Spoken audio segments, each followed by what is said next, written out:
We have got Dylan Hendricks of Institute for the Future and Hilary Allen of Net Impact here to tell us about hosting, planning, engagement, and management of virtual live events. So let's go ahead and get started. Hilary, do you want to start first? Yeah, sure. Well, hi, everyone. And thank you so much, Erin and Talis, for organizing this today. As Erin mentioned, my name is Hilary Allen. I'm a program manager at Net Impact, which is a nonprofit based in Oakland, California. We are a college-based campus network around the world with over 435 chapters and 100,000 members. And our whole purpose is to connect young people who have an interest in using their careers for social and environmental impact. So our chapters around the world are largely run autonomously. They do pro bono consulting for companies or nonprofits in their area. Another big sort of value that we provide is just the networking of young social impact-oriented professionals who want to step into the space or transition into the space. And one of our, so we also offer a variety of programs. We connect with businesses who are either just starting out on their sustainability journey or have been in the space for a long time. And we offer a variety of different programs. So they really run the gamut from running a program with Toyota. It could be about the future of mobility, right? And getting electric vehicle stations in communities around the country, or working with Shell Oil, who is surprisingly doing a lot of R&D and a lot of work on the future of energy and getting renewable energy sources to communities across the country. One of our programs that I'm going to talk about today is called Updas.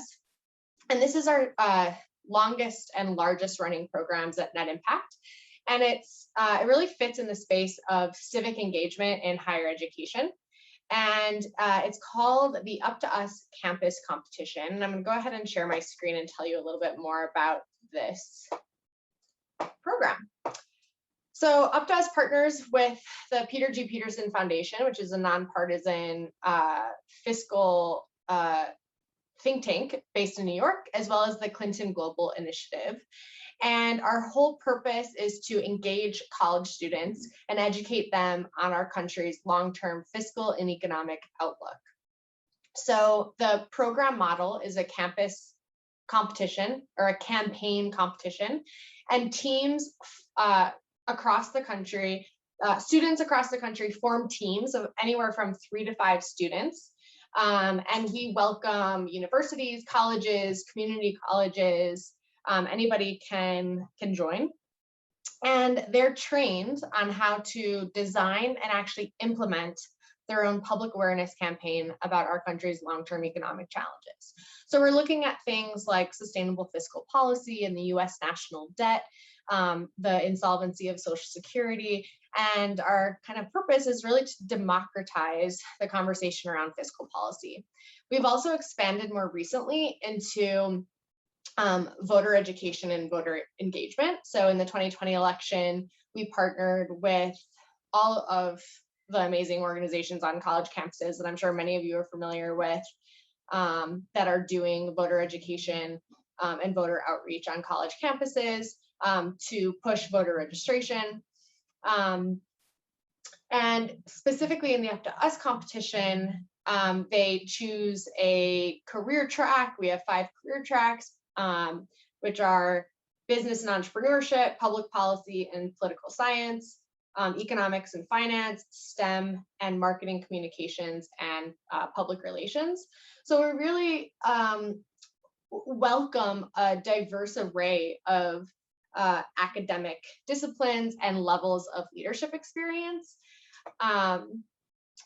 And at the end of the competition, they submit a final report telling us what they did, how many pledges they got signed, what activities they did, who they partnered with on campus, if they got any official media publications like TV interviews or press releases, either through their local media outlets or through their campus media outlets. So they submit this final report, and then it undergoes, they undergo a judging process. And the winning team in the competition gets a grand prize of $10,000, and they go on to get a media tour. And in a normal year, i.e. when there's not a global pandemic happening, we go on a trip to Washington, D.C. to actually go to Capitol Hill and tell our legislators why we care about sustainable fiscal policy. So that's sort of the bookend of the program. So we use Crew 2030 as our main resource repository, as well as community management platform. So you can see on our dashboard here, I'm sure many of you are really familiar with the platform. We use sequential steps that helps our program participants understand where they should be at any given point in the competition. So we launch the program twice in the year, and it corresponds with the school's semester. So once in the fall, once in the spring. And we typically have about 60 teams per cohort, so about 120 teams in the competition each year. And they follow along these steps. And we've had really, really great success and feedback with the Crew platform. Over 90% of our program participants say that Crew has been really helpful. And it really kind of walks them through what they need to do and when. One thing that we're shifting this year in terms of how we're using Crew 2030, for a while, we've had Crew 2030 and then in tandem with live webinars once a week that reinforces the content, or I'm sorry, they have Crew 2030 that has videos and content to work through. And then on the webinars, that would be more actual training on these 1 hour webinars. And this year we're moving into what I've heard referred to as a flipped classroom concept. So all of what used to be on the live webinars are actually going to be short recorded videos on Crew 2030. And then we'll still have the live component, which will be, we're calling office hours. But at the office hours, that will help reinforce the content, really focus on community building, ask questions, work through deliverables together. And so we hope that that's going to encourage more participation at the webinars, which we've always struggled with. A lot of people show up at the beginning of the webinars, and then it's like a decline from there. Let me just double check the chat, see if there's questions. Great. Yeah, and these graphics are team made, custom for Updas. Just really quickly, we use groups based off of those career tracks that we mentioned. So teams can choose any of the career tracks and then go into the business and entrepreneurship group or career track and work through some content that is helpful for people who are interested in going into a business or entrepreneurship career. So here we have 5 tips for effective management, business storytelling, right? So that is another sort of perk or value add to the competition program, is that it's really a career development program as well. As far as the community we serve, I know I mentioned this earlier, but as I mentioned, they're really geographically, academically, and racially diverse. About 30% of our students are studying public policy and political science, 20% business, 20% econ, and the rest in humanities, STEM, or marketing and communications. And every year it differs. We see a lot of participation along the coast. We're always trying to get in the middle of the country. We have a lot of California and New York participants. So yeah, super diverse. And we like to think of ourselves as kind of fitting in this civic engagement space in higher education and focusing on economic literacy and civic engagement on college campuses. Some of the tools that I found extremely helpful this year that I'm excited to, the flipped classroom concept, Nadia. So some of the tools that I wanted to share with you all that have been sort of lifesavers for Updas and Net Impact are Hopin. Hopin is an online event management platform. And depending on how you want to use it, it's really great for larger conferences. You can do breakout rooms. There's a live chat portal.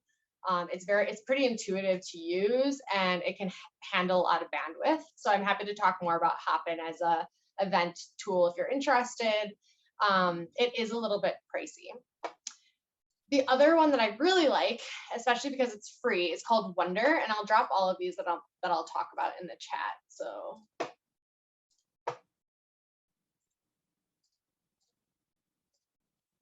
Wonder is awesome for event networking. So we all know that participant interaction is really key to virtual events. And what I love about Wonder is you go into this platform, and then it has spatial auditory, it's like dynamic with spatial auditory tech. So what that means is you can move around with your keys on your keyboard, and as you approach someone that gets in the virtual room, your audio activates. So it simulates a real world event where as you're getting closer to someone, you can hear their audio. We love it. We use it all the time. It's really easy to set up. You can customize the background. So fantastic tool for providing texture in an event and getting more interactivity. Padlet is another one of my favorites. It's really great for group collaboration. It's also pretty intuitive to use. Think of it as like a shared Google Doc, but you can add like links and comments and photos. So it's really great for brainstorming amongst groups and just really fun to use. And then the last one I'll note is if you're ever doing an event where you want to have lots of breakout rooms at once, Jitsi meeting is fantastic. It's super easy. It works just like Zoom, but the only downside is it does cut off at 40 minutes. So it's ideal for 30-minute sessions, but really easy to create the room on the spot for people to join. I've never had any tech issues with it. You can share screen, you can invite people. I've never had a problem with like the security issues at all. So I highly recommend it. I love it. I'm using it for one of our Updas prize events next week. And yeah, I think that's all I want to say about the tools. And then I think I'll stop there. I think I went over all the questions, but happy to take any questions about Updas and what we're learning right now. Thank you, Hilary. That was awesome. Thanks for those great resources. Absolutely. Very cool. All right. Dylan, would you like to start? Dylan, introduce yourself and then tell us a little bit about what you guys do. Sure, thank you. Yeah, my name is Dylan Hendricks. I am a director at the Institute for the Future, which is a nonprofit research organization that's based out of Palo Alto, California. I work remotely for it. And we've been around for about 50 years. And our organization actually spun out of the RAND Corporation in the late 1960s with folks that were working on some of the early kind of pioneering hardware for the internet. And so they were developing internet technologies back in the late 60s. And a lot of the work that they were doing, the research was under like government contracts and DARPA contracts and things like this. But they saw even at the time the kind of dramatic impact that the internet they thought could have as they were building out these networks. And so they actually created the Institute for the Future as a nonprofit with the mission of helping the public and organizations and governments to think more systematically about the long-term future and about the kinds of implications of our decisions and how to think more long-term. So that's our mission. And we work with all different kinds of folks. We have an incredibly broad base of audiences and stakeholders and sponsors. The program I work with is called Vantage. And so we work with a lot of large scale organizations, big companies, governments, universities, these kinds of systems to help them with research and with tools and with methodologies to build up their capacity internally for strategic foresight. So being able to kind of combat short-termism within their own kind of work culture and to be able to plan for possibilities further out so that really what we're trying to do is empower folks to not feel like the future is just something that's predetermined and is coming at us and we have to deal with it, but that we have agency in creating the future. And so identifying what kinds of futures are possible and how do we move towards them. So we work with a lot of folks. In that capacity, we put on a lot of events, we produce a lot of research, we carried a lot of work processes. And so for Vantage in particular, and also we do a lot of trainings as well. We train people in foresight methodology.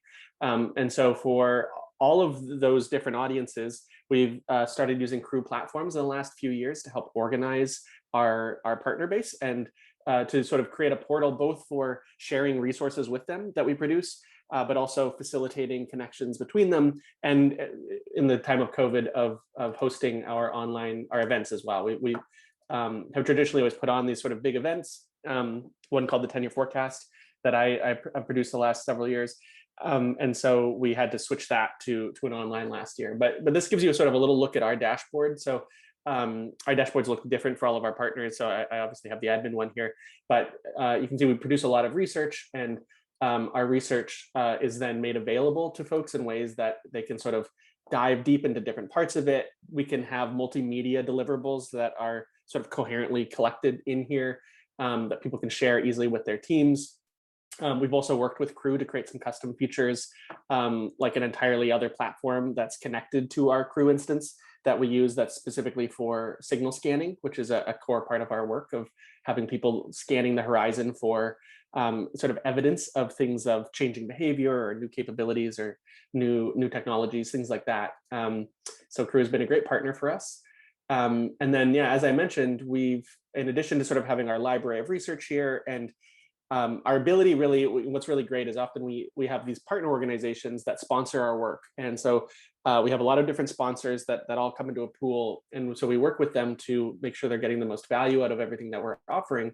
And because they all have their own dashboards, we have this role in our organization called Foresight Guide that can actually work with those partners, discuss something that they're like a piece of research that might be relevant to them or something from one of our events, and then push it onto their dashboard so that we can say, hey, just go on to Vantage Point is what we call our instance, and look there, and we can sort of be in a kind of more sort of substantial relationship with them of creating a space for them that we can influence, that they can also influence where these materials live and where they can share them with their team.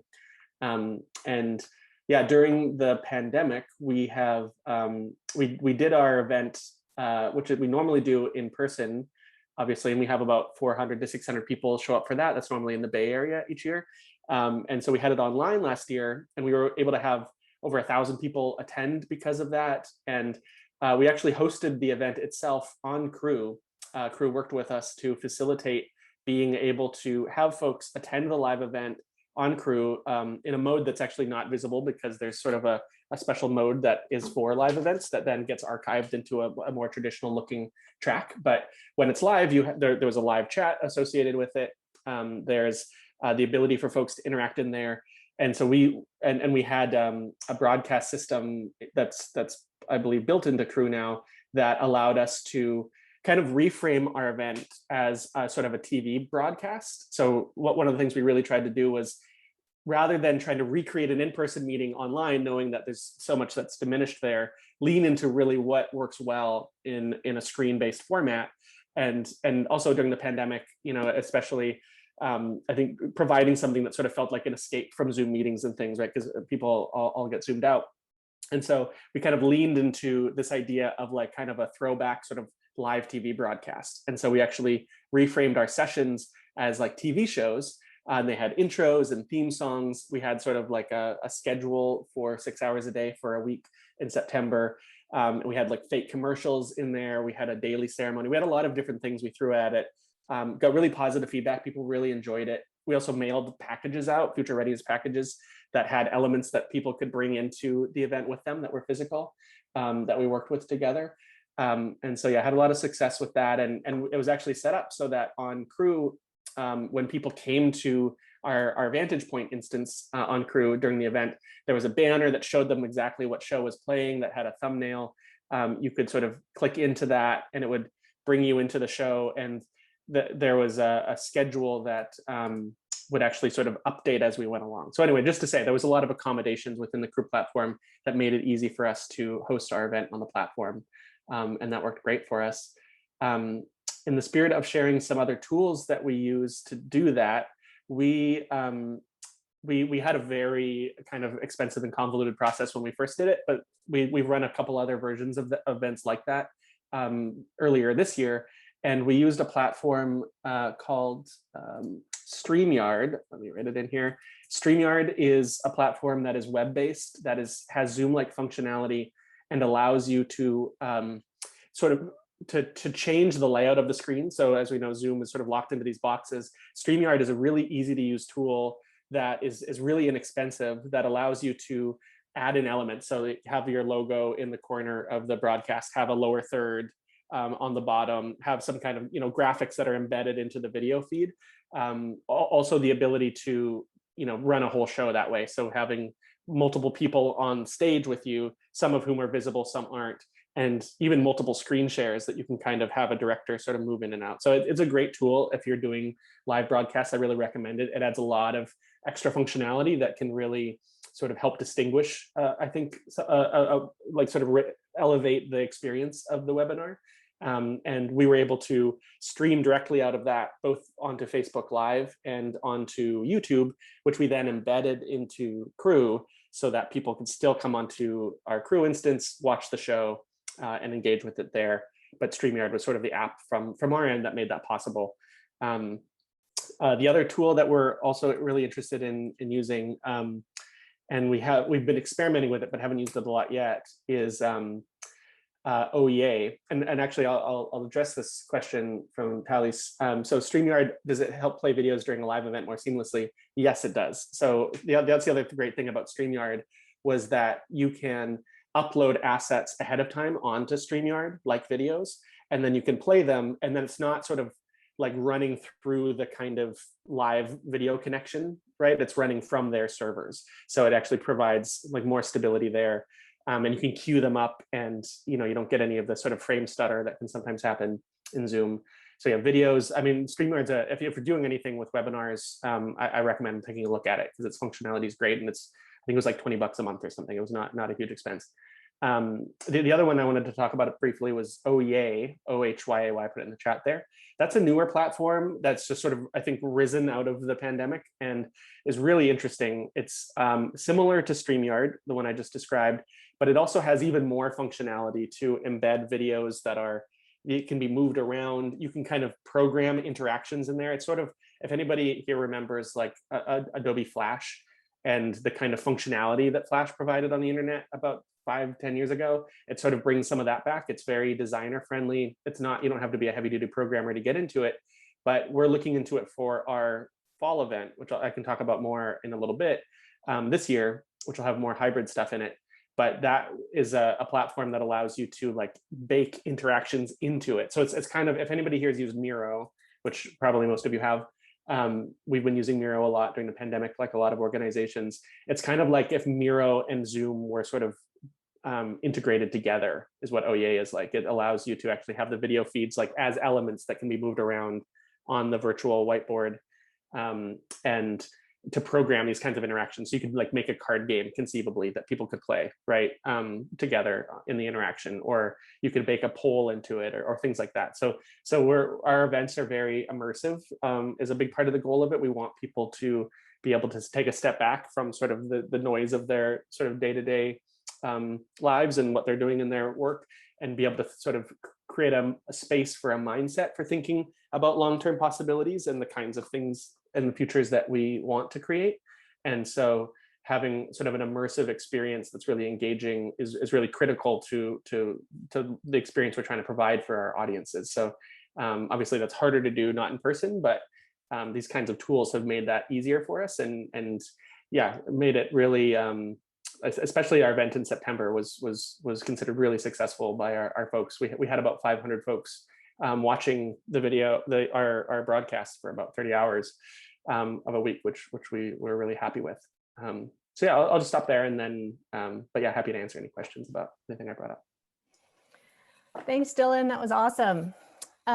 So for you and Hilary, you kind of hit on it. as far as moving into the future, like now some people are comfortable with live events. I feel like there are some really good things about virtual events that people have realized. What are you guys thinking about? You can go first, Dylan, your organization, the future of events. Sure. Yeah, it's a big question. It's on my mind a lot right now because our annual event, which we've been running for decades, this is like a big tradition for our organization, is in September. And I feel, in some ways I've never had less clarity about what sort of best practices are for an event, right? I think we know that there's this sort of emerging space for hybrid events. And I think one of the things we're trying to figure out is how do you make a hybrid event that doesn't just feel like a compromise in both directions, like not a great experience for the people in person, not a great experience for the people online. Like that's been my personal experience with most hybrid events, because it's really hard to optimize for very different things. And especially I think even like next year, that'll be a bigger question because it's not clear to me yet whether or not travel budgets, like our event always relied on people having budgets to fly out to an event in California. That assumption does not feel very safe anymore. And so I don't know if budgets will come back, if people will want to do that. The other big thing that happened last year that we really liked and don't want to lose is that our event became much more accessible to people because it wasn't sort of gated by who can fly out to San Francisco. So that was awesome. And we had a much more diverse group of participants. And so we don't want to lose that. And people, we're especially sending these packages out. Like if you're ever in a position to send a package to somebody for something, it was a great experience because people like made unboxing videos of the packages. We're really excited about it.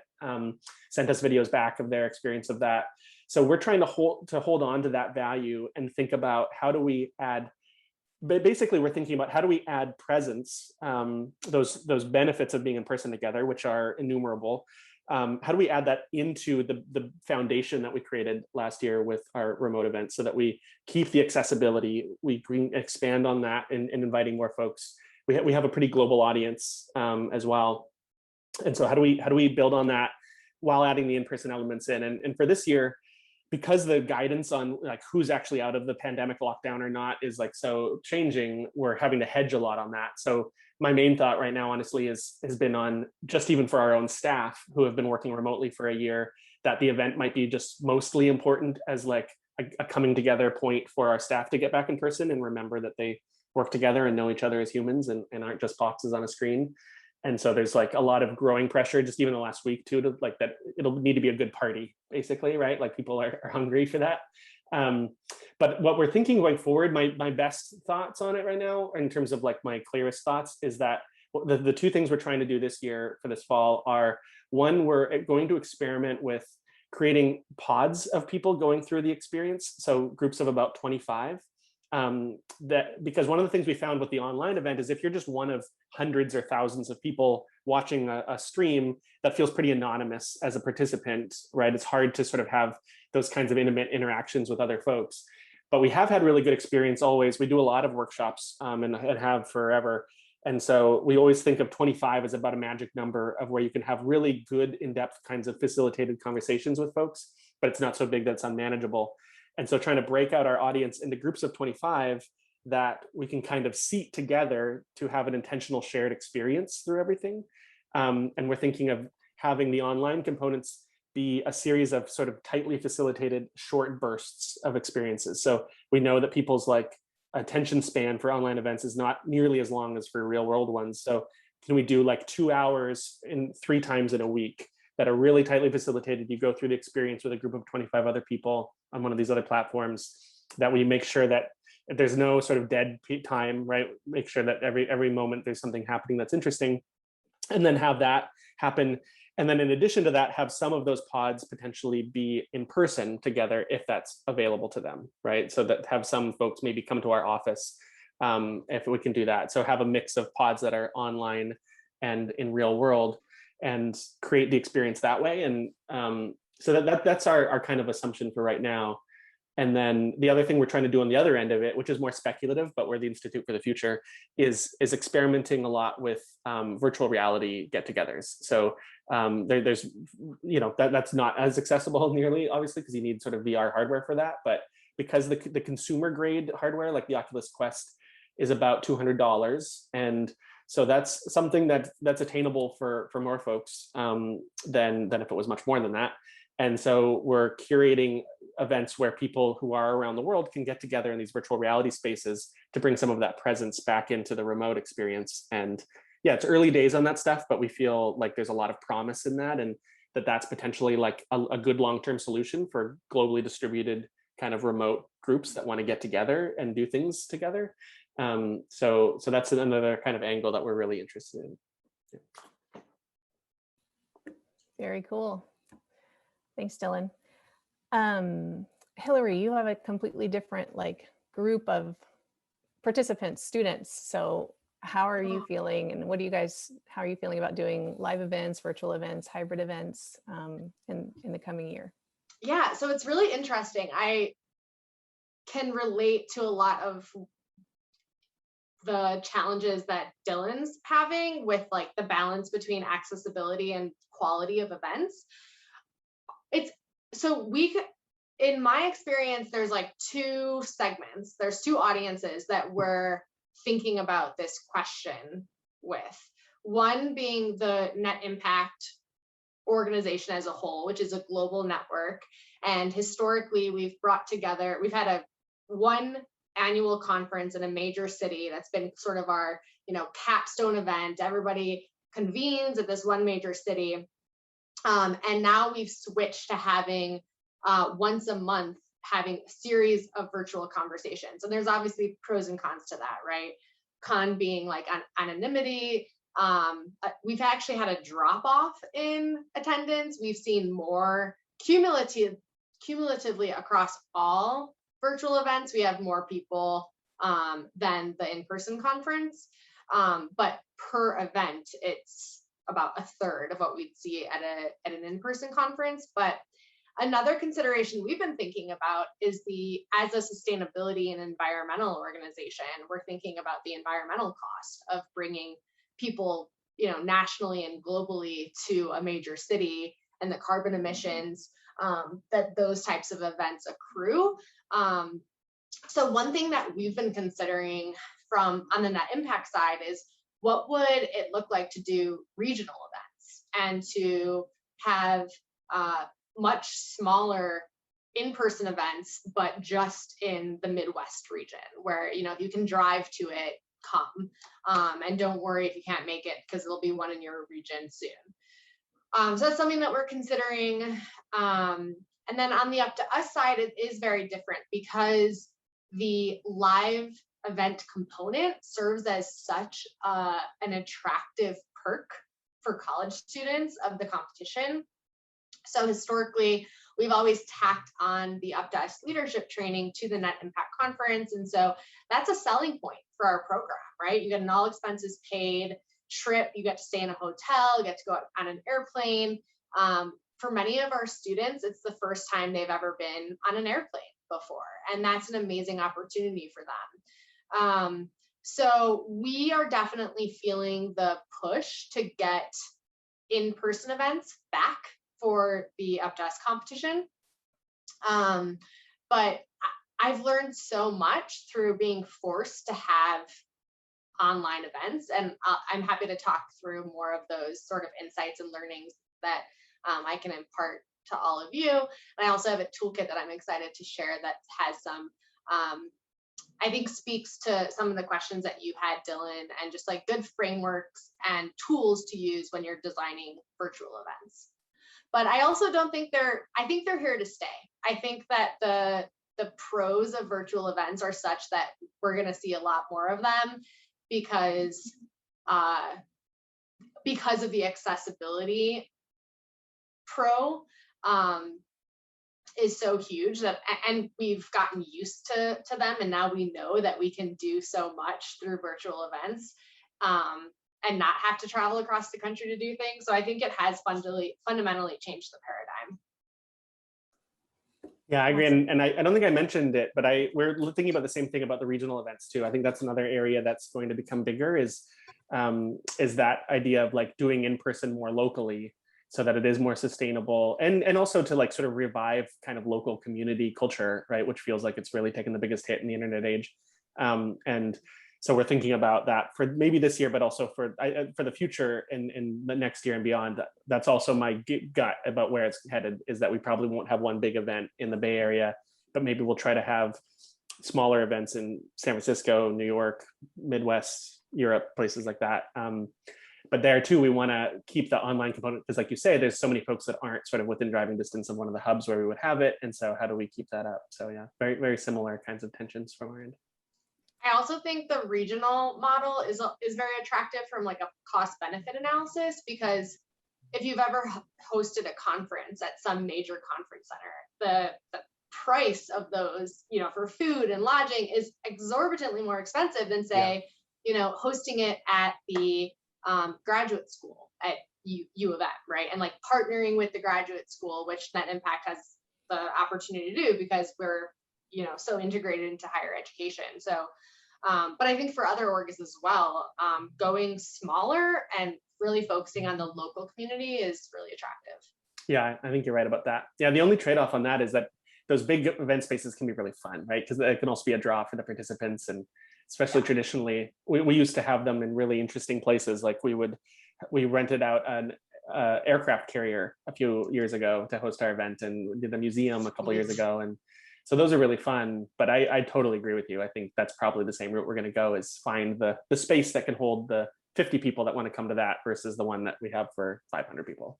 Yeah, it's a different vibe and different charm. Very cool, guys. Thank you, guys. Looks like there's a question, Dylan, for you about some of the things that you included in those boxes. I think we'll finish up by just talking about like tips and tricks that you guys have have basically already talked about. But if there's anything else, and then tools to keep people engaged, which I think these boxes obviously were a great idea for that. So what did you have here? What did you have in those boxes, Dylan? The participant boxes. Can you help me? I'm not sure I quite get what that's referring to. Remember out from IFTF to people before your live event so that people can... Oh, the boxes, the physical boxes. Yeah.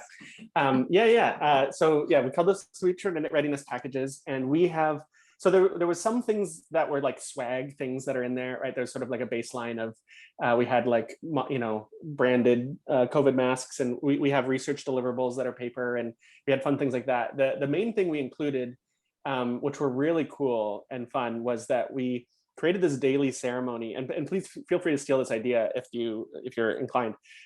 We had this daily ceremony that was very playful, that we encouraged people to like bring their kids to, like, you don't have to like sort of show up professionally at this thing. It was very playful. It was every day at the beginning of the day to kind of set the tone for everything before the day split off into different tracks. And we would unveil a secret item from the Future Readiness package every day of the week. And so we had these sort of sealed items in these biodegradable bags for Monday, Tuesday through Friday. And each item was related to a sense. And so we had one, like this one called Miracle Berries, which are this thing you can buy online that's a berry that when you eat it, it changes your experience of your taste of sour things so that it tastes sweet. So it actually like transforms your experience of how things taste. And so we had everybody kind of open up their package at the same time. And then we included a little lemon packet, but we encouraged people to get a lemon from their kitchen if they had one. And then we had everybody take the berries at the same time and then have this experience together. And there was something about having everybody sort of physically experiencing this kind of interesting experience at the same time together that made it feel more like an in-person event, in that sense of everybody was going through something together. And we tied it to our content in a fun, playful way, but it just kind of created this experience that people really look forward to. So we had that. We had one where we had these special kind of 3D glasses that are not quite red-green, but are similar, that make things look like they're popping onto the screen. So then we had content that was like 3D that everybody could watch for that part of it, for vision. We had another one that was scratch and sniff stickers that were not labeled, that people had to guess what the smells were. They were, what does your future smell like, and these different smells.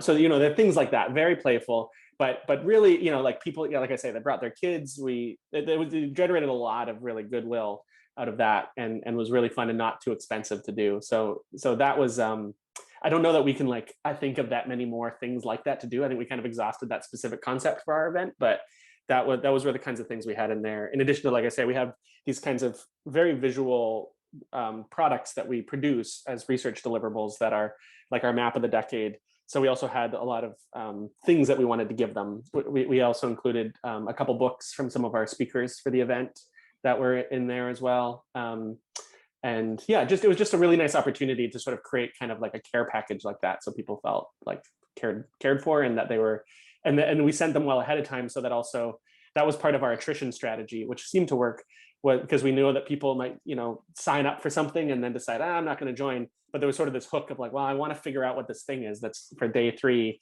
in my care package, so I'm going to have to show up at the event to find that out. So that was a good carrot as well. Awesome. Thank you, Hilary, for sharing that event toolkit. That's awesome. We're going to have, oh, hold on. Oh, It was all sent to all participants. It was sent, we created, how many of them did we create? We created 100 of them. So our event had sort of 2 tiers of participants, which was also a great boon for us, because normally we only have a tier of, because like an in-person event has such a high per person cost, as Hilary was alluding to. Like, not only do you have these big fixed costs at a big conference center, but then you have to pay, whatever, like $80 a head for food and things like that potentially. And so so normally our big event every year is mostly for our sponsors and our larger community and our stakeholders, and so we find about 500 people in that cohort, but we have a much larger public audience. And so we were able to create a tier for kind of our sponsors where we sent these packages, and for certain kind of levels of tickets that we sold, because there was a cost component to it. And then we were able to create a public ticket that was free, that then was just inviting people to join the sessions and get all of that content. So it created an experience that we thought added value for folks that were paying more to come in, but allowed us this free tier that didn't cost us anything that normally it would. Because we would want to maximize our public audience if we can, but it's just a matter of what we can afford to do. And so that, the box went to those folks, and then there was about many hundreds of folks that joined us that didn't get it, but still got all of the rest of the content. And so that's the answer for that. Talis, did you have a question? I saw you. Okay. One of the things that I was thinking of that I know that you guys did that would be good for organizations that maybe don't have the kind of budget that IFTF has, was maybe I got the free box or the free content or something, but it was like before, the day before the event, we would get questions, the participants would get questions about, one of the conversations I remember was something about, it was sort of a dark future. What if, things were feeling really sketchy at the time. There was COVID, there was a presidency, there was, racial tension. There was a lot of sketchy things going on. So it was sort of like, what if the future gets darker? What would you do if this? What would you, and there was a bunch of, obviously the environmental things that are going on. What would you do if you lost all power and your lights went out? So you had to think about these things beforehand. And then when you went to the event, you had already pre-thought about these 5 or 6 questions that you were really engaged with. And so it just helped the question and answer, and it helped, you feel like you were a part of the conversation. So that was a good idea too. Yeah, that was an exercise designed by my colleague Jane McGonigal, who people might know. She's kind of a big name in her field. She's done a lot of research on games and has a big TED Talk and stuff like that. But yeah, she's designed some great exercises for us, and that was one that was called 5 Minutes into the Future. And it was asking people to, because it comes out of this neuroscience around how we all have a hard time relating to the future, to our future selves, because we use a different part of our brain to do that, unless we can picture ourselves being in a specific scenario, and then it becomes more relatable. So she would describe these scenarios of a potential future, like the power going out, or different scenarios like you're describing, and then ask people, what would you do in the first 5 minutes that you are in that scenario? And so it's a way of kind of engaging this mindset that all of our events are designed to help do. But also, it was a great icebreaker, and got people thinking about the event. Great. Anybody else have any questions or comments? Is there anything that you guys did this year in a virtual world that was just like a giant fail that you would advise no organization to ever do? I've probably blocked it if we have. There you go. No, I think we've done okay. I mean, I think we, the one thing that's hard that Hilary's talked about too is I have noticed that I think people's appetite for virtual events has gone down over the course of the pandemic, especially. And so that attrition is hard. And especially right now, it's like, you know, because we're in this sort of middle stage of things opening back up, it's going, I anticipate there's going to be like just huge demand for anything in person because everybody's so hungry for it. And then, but I am really curious about where it settles out next year. Because like Hilary, I just don't think that, so all of the organizations we work with are working now finally in more than just talking about it ways of working on their climate policies. And the carbon footprint of flights is just such heavy low-hanging fruit that I just have to imagine that that's going to get cut really severely. And we're thinking the same thing, like, is it responsible for us to even create an event that puts pressure on that? So I do think in-person stuff's probably going to happen a lot this year because people want it. But then like in 2022, 2023, I bet the balance ends up, like Hilary's saying, in a very new place than where we've ever been before. Thanks, Dylan. And I'll just say, this is probably a rookie mistake that I made early on, but don't host a 4-hour event, even if you have a 20-minute break in between, just cut it. No one wants to be on a 4-hour event on Zoom. Yeah, and give breaks. Even with a break, if it needs to be 4 hours long, go back and review your content and decide what you can cut, because it's just too long on them. Or do 2 sessions. That's what we've done with a lot of ours. We had 8-hour in-person events that became like 3-week events with 2-hour sessions. Is sort of one of the ways we broke that out. Yeah. Yeah. But yeah, that's very true. It's a shame too, because I feel like it's even gone down to like 90 minutes is about all you can ask of people these days. Right? Yep. Absolutely. With a break. With a break. Yeah. Awesome. Oh, GatherTown is great too. Nadia. GatherTown. All right, guys. This has been super insightful. Thank you guys so much for joining us. Hilary, is it okay if I put your toolkit on Crew platform? Yes. Yeah, please do. We'll have it on the dashboard there, so anybody who missed this meeting can come watch it and look at your toolkit. And Dylan, if you have anything, you know, that you want to send over, I'll put it up there too. But okay, great. Yeah, thank you, everyone. It's wonderful. This was fun. Yeah. Thanks for having me. Thanks, everyone. Bye-bye. Bye, guys. Bye.